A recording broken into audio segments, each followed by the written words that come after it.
Here we have an integral question. This one is very easy to do, although it looks kind of scary. It's got exponential with a ln function as part of integrand. So just a couple of things to go over. Integrand is basically the interval.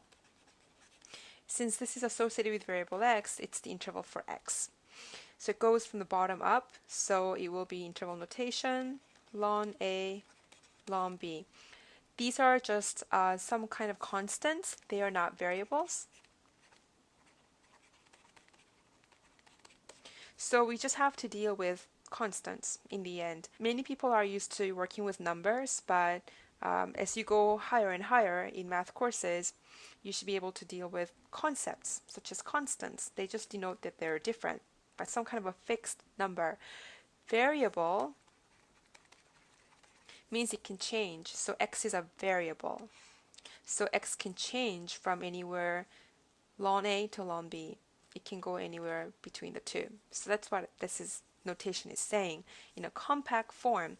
So to get the integral, basically we have to solve this. So solving this is going to be, you need to be comfortable with working with exponential functions.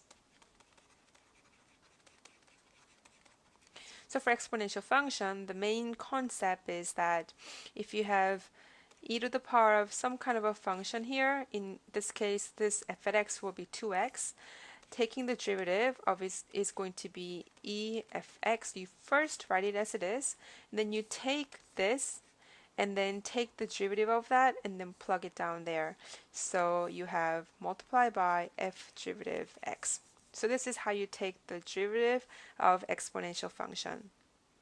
So integral of this is going to be e to the power of 2x. So by taking derivative, it would have produced actually 2, but it's not there, so we offset by 2. This goes from ln A to ln B. So pause for a moment and just double check that as you take derivative of this, you end up with this. Taking derivative of this is going to give you e to the power of 2x times by 2. 2 and 2 cancel off, so you have this. So going here is antiderivative, from here to here is the derivative process. That's how you check your work. So that means you plug this in first into wherever x is. X is only appears only once, and then subtract by this. That's the fundamental theorem of calculus part 2. So here we've got, you can take out 1/2 outside, so that we only have to deal with whatever is necessary. So 2 times ln B, subtract by 2 times ln A. Take this, subtract by, whole thing there. You took 1/2 out of the way so that it doesn't get in the way, cause you to make a mistake. Here you need to be comfortable with ln properties, ln or log properties. This is inverse of exponential function. Basically, whenever you have a coefficient there, that's equal to ln b to the power of n. This whole thing going inside ln. So ln has to do with spitting out the power, whereas exponential, the power goes in, spits out the value. Ln is put the value, spit out the power. So this n can come to the front. On the other way, you can put this back in. So to simplify that, we have 1/2 of e to the power of ln b to the power of 2 minus e ln same thing, a to the power of 2. You know that e with the inverse of the function cancels itself out. So these two cancel themselves out.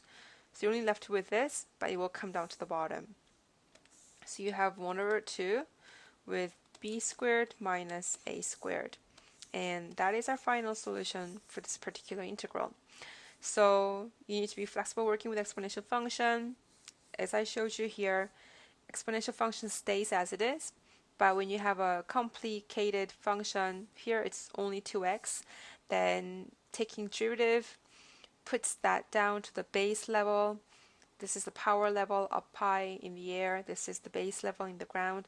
Puts it down to the base level. So we need to offset for that because going back is the derivative. Going that way is the anti derivative. So here you plug in these two, and whenever you come across this, with the base e and ln, they cancel off, and the power comes, whatever is inside ln function comes down to the base, and that's how you simplify your answer.